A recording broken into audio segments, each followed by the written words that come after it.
పొద్దున్న 5 గంటల కంఠోపతంగా అన్ని చదువు.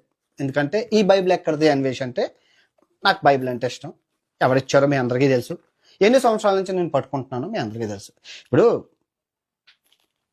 బైబిల్ దేవుని ఆజ్ఞ లేకుండా 125 దేశాలు నేను తిరగలుగుతానా చెప్పండి? యేసు ప్రభు ఆజ్ఞ లేకుండా నేను 1000కి పైగా చర్చలు చూపించాను. 2000 వీడియోలు చేశానే. 2000 వీడియోలు ఎన్ని చర్చలు చూపించాను?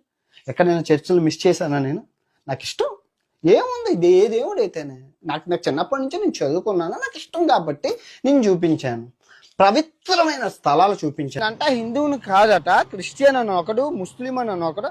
అరే వినాయకుడిని భగవద్గీతని నేను ఎన్ని సంవత్సరాలు 6 సంవత్సరాలుగా ప్రపంచ దేశాలన్నీ తిప్పుతున్నాను. మీరు చూశారు. కిల్లిమంజారో కొండెక్కి కూడా వినాయక పూజ చేసుకున్నాను. మీరెవరో చెప్పడానికి నేను హిందువుని కాదని.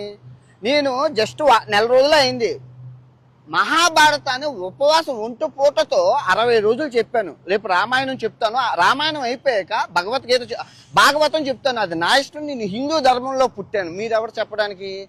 దరిద్రమైన దేశంలో పుట్టి మళ్ళీ దరిద్రులు మాట్లాడతాం సనాతన ధర్మం ఇది. గరికపాటి నరసింహారావు గారికి మీకు మూడు వస్తుంది. ఎందుకంటే ఉప్పు కారం తింటున్నారు కాబట్టి.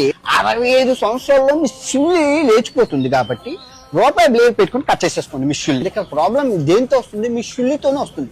శుల్లి కట్ చేసేసుకుంటే ప్రాబ్లమే. నీకున్న లింగం ఇక్కడ పెడతావు అనుకో. చూడు, సీతాదేవి తర్వాత ద్రౌపది ఏ టీషర్ట్లు వేసుకున్నారా రేపులు అయ్యాయి. 10,000 రేపులు అయ్యాయి అఫీషియల్ గా పోలీసు లెక్కల ప్రకారం. ఎవరు చేస్తున్నారు? ఈ హిందువులు. శ్రీదేవి బీరును కాళికాదేవి బీరు ఇక్కడ ఫేమస్ అనమాట. హల్లెలూయా శృతి మహిమ ఎల్లప్పుడు దేవుని శృతించేదాము. మీరు గొడ్డ ముక్కలు ఇప్పుకొని తిరగని మీ స్వేచ్ఛ ఇంపార్టెంట్. Flash back. పాప ఏం చేస్తుందంటే ముందు ఇలా చూపిస్తుంది. ఇలా చూపించాక ఇంకా లింక్ నొక్కమని చెప్తుంది ఏది కిందన. అంటే సేవ్ ఒక ఆటగాడిగా ఇలా చూపిస్తున్నప్పుడు నేను చూస్తాను బాగుంటాయి. నేను కూడా అబ్బాయినే కదా, సో చూపిస్తాను నేను. కాకపోతే లింక్ నొక్కను. ఇవన్నీ ఎన్నిసార్లు చూపించిందో అందరికీ తెలుసు. చూసే వాళ్ళందరికీ కింద కామెంట్ చేయండి అమ్మా.